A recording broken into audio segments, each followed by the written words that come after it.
Welcome back. وقفے سے قبل ہم نے آپ کو تفصیل سے بتایا اور ثابت کیا کہ کس طرح سے پاکستان کی سیاسی جمہوری تاریخ کی یہ بدقسمتی رہی ہے کہ ہمیشہ سے سیاستدانوں اور جرنیلز کا چولی دامن کا ساتھ رہا ہے۔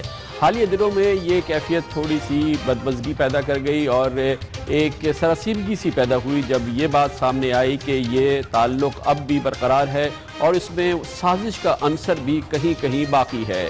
یہ بات اس وقت سامنے آئی جب تواتر سے میڈیا میں خبریں آئیں کہ گزشتہ سال ہونے والے دھرنے کے محرکات دراصل وہ نہیں تھے جو سامنے نظر آئے، اور اس کے ساتھ ہی یہ بات سامنے آئی کہ آئی ایس آئی کے 2 سابق جنرلز ایسے تھے جنہوں نے دھرنے کو ترتیب دینے میں ایک بڑا کردار ادا کیا۔ اس سلسلے میں میڈیا کی رپورٹس تو آ ہی رہی تھی، لیکن اس وقت یہ بات ایک انتہائی سیریس رخ اختیار کر گئی جب وفاقی وزیر دفاع جناب خواجہ محمد آصف نے بھی اس بات کی تصدیق کی اور انہوں نے کہا کہ حکومت کے پاس ثبوت موجود ہیں کہ دھرنے اور لنڈن پلان کے پیچھے 2 سابق جنرلز کا ہاتھ تھا۔ اس میں خاص طور پہ انہوں نے آئی ایس آئی کے سابق سربراہ احمد شجاع پاشا اور آئی ایس آئی کے حالیہ مہینوں میں ریٹائر ہونے والے جنرل ظہیر الاسلام کا نام لیا تھا۔ اس کے ساتھ ہی ایک طوفان سا کھڑا ہوا اور اس کے جواب میں تحریک انصاف کے سربراہ جناب عمران خان، جو دراصل اس پوری کوشش کے مین کیریکٹر تھے، انہوں نے اس پر اعتراض کیا اور اس کے ساتھ ہی انہوں نے کہا کہ اس کی تحقیقات کے لیے بھی ایک جوڈیشل کمیشن سامنے آ جائے۔ اسی دوران ہم نے آپ کو بتایا کہ جنرل احمد شجاع پاشا نے کہا ہے کہ وہ اس سلسلے میں تمام تحقیقات کے لیے تیار ہیں، جبکہ جنرل ظہیر الاسلام کی جانب سے بات آئی ہے اور وہ کہتے ہیں اصرار سے کہ انہوں نے ہمیشہ فوجی ڈسپلن کی پاسداری کی ہے اور اس کے ساتھ ہی انہوں نے کبھی بھی اپنے حلف کو نہیں توڑا۔ اس پورے معاملے کی سیر حاصل گفتگو کے لیے ہمیں جوائن کیا ہے پاکستان کے وزیر دفاع اور پاکستان مسلم لیگ نون کے ممتاز سینئر رہنما جناب خواجہ محمد آصف نے۔ بہت بہت شکریہ خواجہ آصف صاحب، بہت ہی سیریس معاملہ ہے۔ آپ اور آپ کی حکومت اب بھی اس بات پر قائم ہے کہ دھرنے کے محرکات، دھرنے کے پیچھے جو کیفیت تھی اور جس طرح سے ترتیب دیا گیا، اس میں 2 سابق جنرلز کا ہاتھ تھا جو کہ اس کے پلانرز میں شامل تھے۔ شکریہ کامران خان صاحب، بہت بہت شکریہ۔ بسم اللہ الرحمن الرحیم۔ سب سے پہلے تو میں آپ کو مبارکباد پیش کرتا ہوں دوبارہ پروگرام شروع کرنے کی، اور ساتھ ہی دعا گو ہوں کہ اللہ تعالیٰ کامیابیاں عطا فرمائے۔ بہت شکریہ۔ دیکھیں یہ خان صاحب، یہ ٹاپک جو ہے میں نے ایک چینل پہ ابصار عالم صاحب کے ساتھ انہوں نے مجھے سوال کیا اور اس کے جواب میں نے یہ 2 نام جو آپ لے رہے ہیں یہ میں نے لیے، لیکن ہم اس بات پہ بلیو کرتے ہیں میاں نواز شریف صاحب کی جو فلسفی رہی ہے یا جو سیاست جو ہے خصوصاً اس حالیہ دور میں، کہ جو کچھ ہوا اس کا اختتام جو ہے وہ خیر ہوا، اس لیے ہم نے اختتام دیکھنا ہے، پرسنل آبجیکٹیوز جو ہیں ہم نے پرسو نہیں کرنے۔ ملک میں اس وقت معاشی جو صورتحال ہے اس کی ریوائیول جو ہے وہ بڑی اہم ہے، اور آج ہی جو فگرز آئی ہیں کہ جولائی کا جو سی پی آئی انڈیکس ہے وہ 1.8 ہے، اگر اس کو کمپیئر کیا جائے جون کے ساتھ تو جون کا 3.2 تھا۔ یہ ایک بہت بڑا بریک تھرو ہے اور تاریخ کی سب سے بڑی کامیابی ہے معاشی فرنٹ پہ، اور اس کے لیے ہماری جو اکنامک ٹیم ہے، ڈار صاحب جس کے کپتان ہیں، وہ مبارکباد کے مستحق ہیں، اور ایم ڈی جو ورلڈ بینک کی ہیں انہوں نے پاکستان کو مبارکباد دی ہے۔ لیکن میں اسی ٹاپک کی طرف آتا ہوں جس کی طرف آپ نشاندہی کر رہے ہیں۔ جہاں تک جنرل پاشا کا سوال ہے، general Pasha P T I کے ریکروٹمنٹ آفیسر بھی رہے، اور انہوں نے جو 2012 کے اوائل میں اسد عمر صاحب نے ان سے ملاقات بھی کی اور انہوں نے اس بات کو تسلیم بھی کیا ہے، اور اس کے علاوہ اور لوگ بھی تھے۔ مجھے اور بھی لوگ نام جانتا ہوں جن کے ساتھ ان کی ملاقات ہوتی رہی، اور وہ اپنے جو سیاسی عزائم یا سیاسی جو ان کا ویژن تھا اس کے اوپر عمل درآمد کرانے کے لیے بڑا کھل کے لوگوں سے بات کرتے تھے، اور I am privy to lot of his conversation, کوئی ایسی بات نہیں ہے۔ لیکن میں اس لیے اس ٹاپک کو سمجھتا ہوں کہ اس کو بری کر دینا بہتر ہے. لیکن خواجہ صاحب ابھی آپ صرف جنرل پاشا کا نام لے رہے ہیں, جنرل ظہیر کا نام آپ اس وقت نہیں لینا چاہ رہے ہیں یا؟ لیکن میں نے لیا ہے, میں نے لیا ہے, ان کا نام بھی میں نے لیا ہے, میں نے ان کا نام بھی لیا ہے. میں کو ڈینائی تو کر نہیں سکتا, میں نے ٹیلی ویژن اسکرین کے اوپر جو ہے فوراً آپ کلپ چلا دیں گے کہ میں نے نام لیا تھا. لیکن دیکھیں یہ پاکستان کی ایک تاریخ ہے, ایک بیگیج ہے جو ہم کیری کر رہے ہیں, جو سول ملٹری ریلیشن شپ میں جو ہے اس قسم کی باتیں جو ہیں پچھلے 60-65 سال میں بار بار آتی رہیں.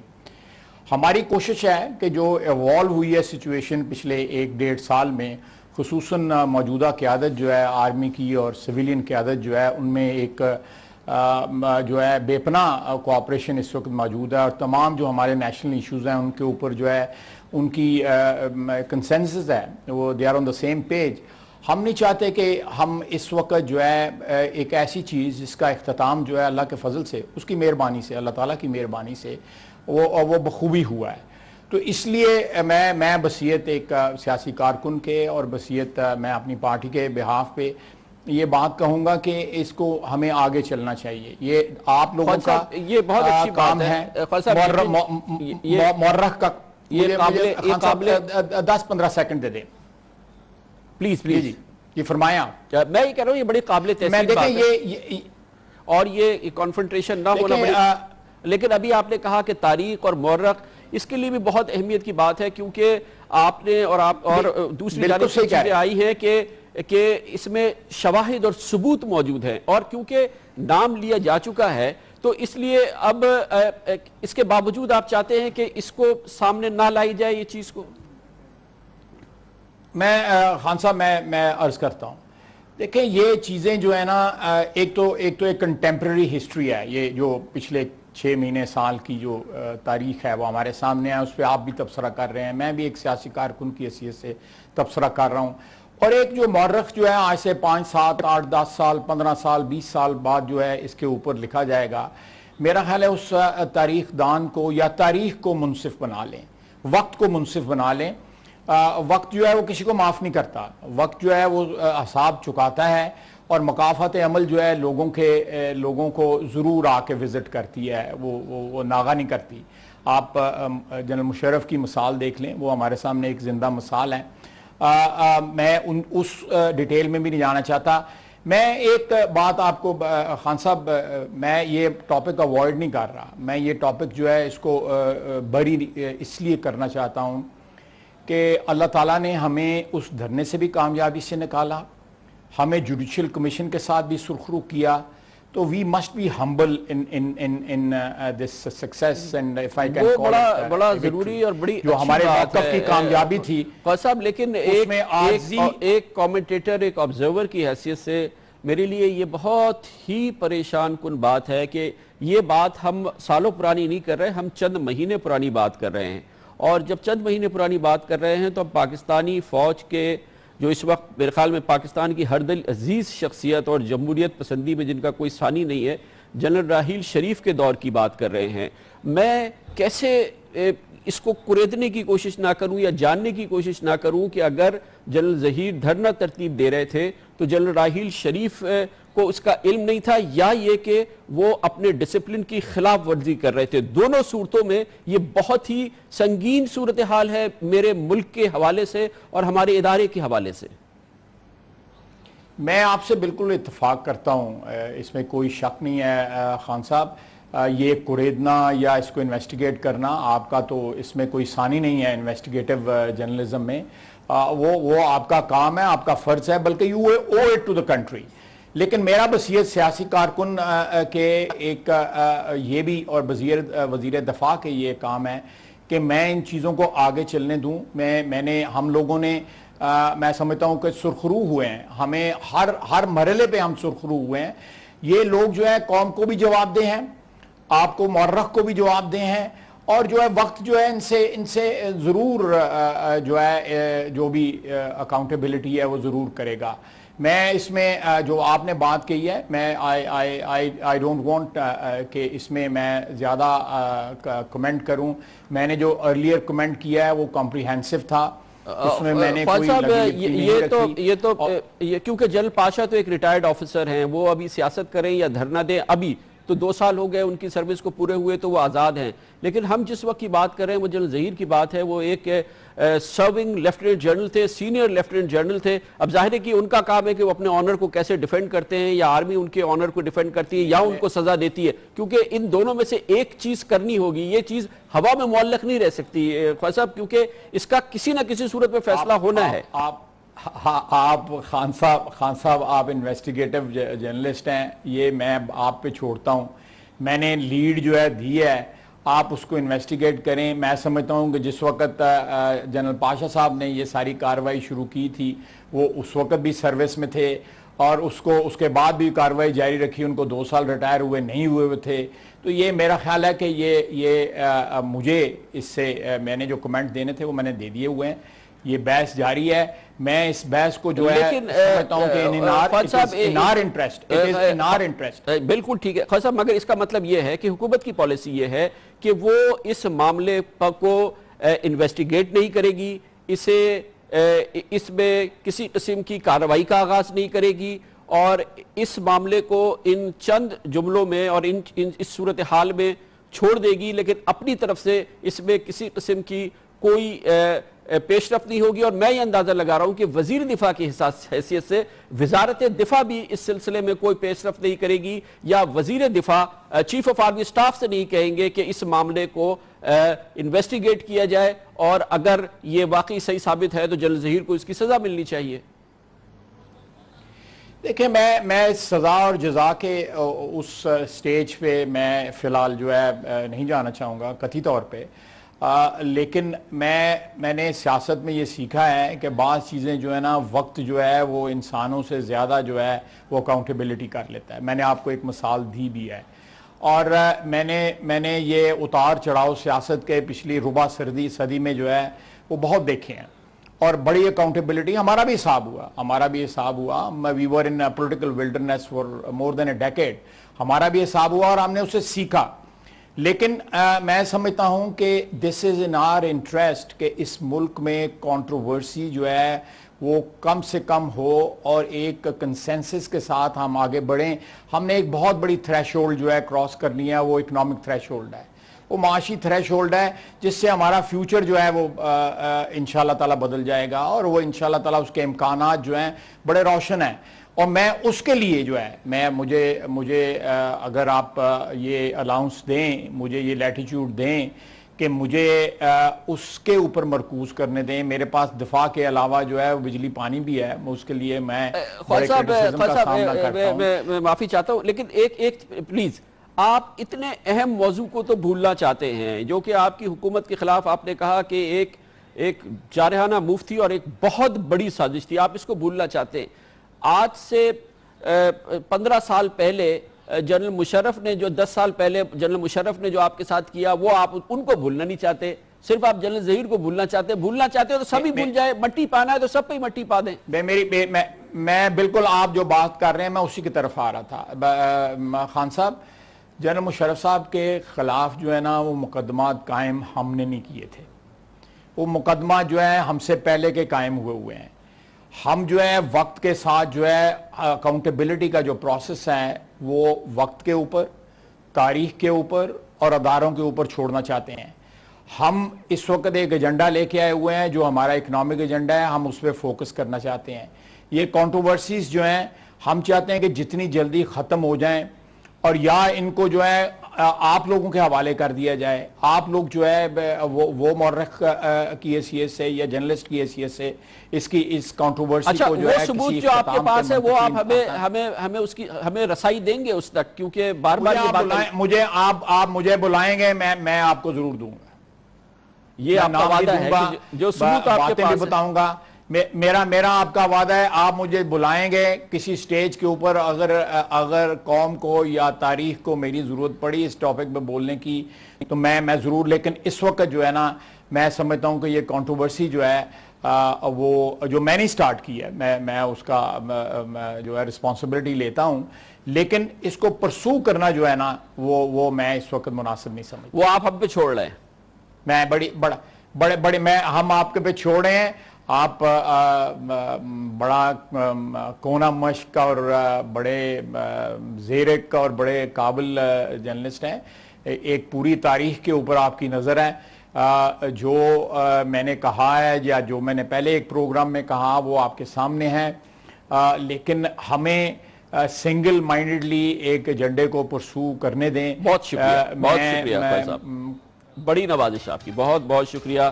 بہت اہم باتیں ہیں. اب بھی جو خواجہ آصف صاحب کہہ رہے ہیں اپنے الزام کو وڈرا نہیں کر رہے ہیں اور مزید تبصرے سے گریز نہیں کر رہے ہیں، لیکن واضح طور پہ یہ حالیہ دنوں کا ایک بہت بڑا واقعہ ہے، ایک بہت بڑی کنٹروورسی ہے جس کا تعلق حالیہ مہینوں میں ریٹائرڈ ہونے والے پاکستانی فوج کے ایک سینئر جنرل سے ہے، ISI کے سابق سربراہ سے ہے، جس کے بارے میں الزام لگایا گیا ہے کہ انہوں نے موجودہ حکومت کو ڈی سٹیبلائز کرنے کے لیے سیاسی تحریک چلائی اور دھرنے میں حصہ لیا. اور نہ صرف یہ کہ ان پر الزام لگایا گیا ہے بلکہ ان کے پیش رو پر بھی یہی الزام لگایا گیا ہے. دیکھتے ہیں آج پورے ملک میں اور کیا کیا ہوتا رہا ہے. آج کی اہم ترین خبروں میں آج وفاقی وزیر داخلہ چودھری نثار علی خان نے کہا کہ army chief general Raheel Sharif کو حکومت، فوج اور پوری قوم کا اعتماد حاصل ہے. پاک فوج نظم و ضبط کی پابند ہے، چند افسران مل کر آرمی چیف کو تبدیل نہیں کر سکتے. انہوں نے کہا کہ پاک فوج کے خلاف بیانات دینا ملک کے لیے نقصان دہ ہے. دوسری جانب آج مزے کا سین ہوا. فیصل آباد میں مقدمے پر پیشی آئی ہوئی خواتین گروپ گتھم گتھا ہو گئے. عدالت میں موجود پولیس بھی بفری ہوئی خواتین پر قابو پانے میں ناکام رہی. ایک اسی قسم کا منظر دوسری جگہ ہوا جب تحریک انصاف کے چیئرمین عمران خان نے راجن پور کے علاقے روجھان کا دورہ کیا. سیلاب متاثرین سے عمران خان کا خطاب ختم ہوتے ہی متاثرین کھانے پر ٹوٹ پڑے. اس دوران شدید بدنظمی دیکھنے میں آئی اور وہ دیکھنے میں آیا جو اکثر کھانا بٹتے ہوئے نظر آتا ہے. سپریم کورٹ نے کہا ہے کہ اگر حکومت 25 سال رولز نہیں بنائے گی تو کیا عوام بلدیاتی الیکشن سے محروم رہیں گے. بلدیاتی الیکشن پر کیس کی سماعت کے دوران آج عدالت نے کہا کہ توقع ہے کہ بلدیاتی ادارے جلد قائم کیے جائیں گے. ادھر الیکشن کمیشن آف پاکستان اب کہتا ہے کہ سابق ایڈیشنل سیکرٹری افضل خان کو عام انتخابات میں بد انتظامی کا ذمہ دار ٹھہراتے ہیں اور ہم ان کے خلاف کارروائی کریں گے. الیکشن کمیشن نے افضل خان کے خلاف کارروائی کے لیے تحریری اور نشری مواد بھی اکٹھا کر لیا ہے. ٹیکنالوجی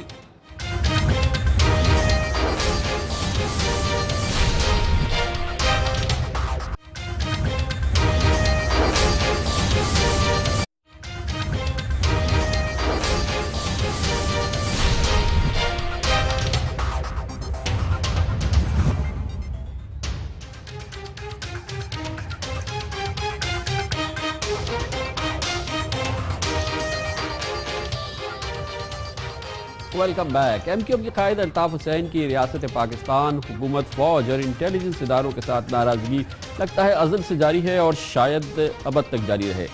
عجب بات ہے کہ 1992 اور اس کے بعد کے 2 آپریشنز کے دوران ایم کیو ایم کے قائد اس قدر برہم نہیں ہوتے تھے، لیکن اس بار ان کے سخت لب و لہجے نے ایم کیو ایم کی مقامی قیادت کو لگ رہا ہے کہ کڑے امتحان میں ڈالا ہوا ہے. الطاف حسین کی تقریر پہ سب سے زیادہ بھوچال اس وقت آیا تھا جب جولائی میں ایک تقریر میں انہوں نے بھارتی انٹیلیجنس ایجنسی را اور انڈین گورنمنٹ سے مدد مانگی.